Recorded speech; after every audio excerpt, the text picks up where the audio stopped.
సుపరిపాలనలో తొలి అడుగు ఒక సంవత్సరం పూర్తయింది.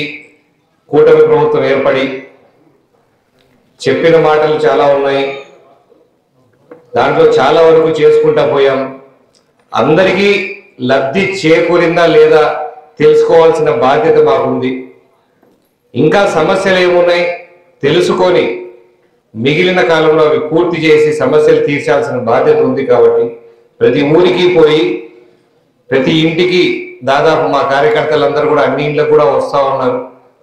మేము కూడా సాధ్యమైనంత అన్ని ఊర్లకు కూడా పోతా ఉన్నాం.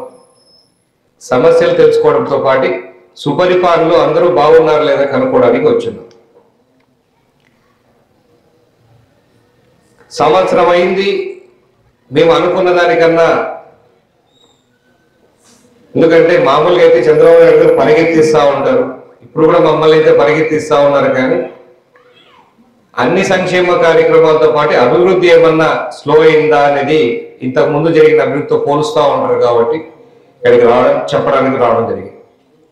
గత 5 సంవత్సరాల్లో జరిగిన ఆర్థిక విధ్వంసం తట్టుకొని దాన్ని గాడిన పెడుతూ సంక్షేమం ఆగిపోకుండా అభివృద్ధిని కూడా ఆగిపోకుండా కంటిన్యూ చేయాల్సిన బాధ్యత ఆయన నిన్నున్నప్పుడు ఆయన అనుభవంతో పూర్తిగా గాడి పెట్టడానికి కొంచెం టైం తీసుకున్నారు. కానీ ఇప్పుడు పూర్తిగా పరిగెత్తిస్తా ఉన్నారు.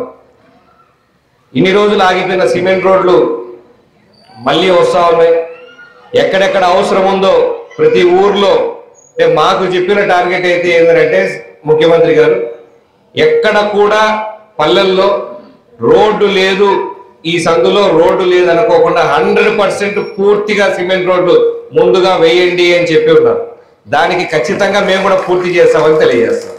దాంతోపాటు డ్రైనేజీలు ఎక్కడ అవసరం ఉన్నా ఎక్కడ అన్ని చోట్ల డ్రైనేజీలు చేయాలి. దాంతోపాటు పొలాలకు పోయే రోడ్లు ఇవన్నీ డెవలప్మెంట్ కింద పోతాయి. మంచినీటి సమస్యకు ప్రాధాన్యత ఇవ్వండి. ఫస్ట్ రోడ్ల కన్నా ముందు కూడా మంచినీటి సమస్య ఉంటే దాన్ని అడ్రస్ చేయండి అని చెప్పడం జరిగింది. దాని తగ్గట్టే మేము ముందుకు పోతా ఉన్నాం. ఇవన్నీ జరుగుతూ ఉంటే ఒక పక్క సంక్షేమం కూడా ఎక్కడా ఆగకుండా చెప్పిన దానికన్నా ఒక మెట్టు ఎక్కువే చేయడానికి నిరంతరం ప్రయత్నిస్తుంది తెలుగుదేశం పార్టీ కూటమి ప్రభుత్వం.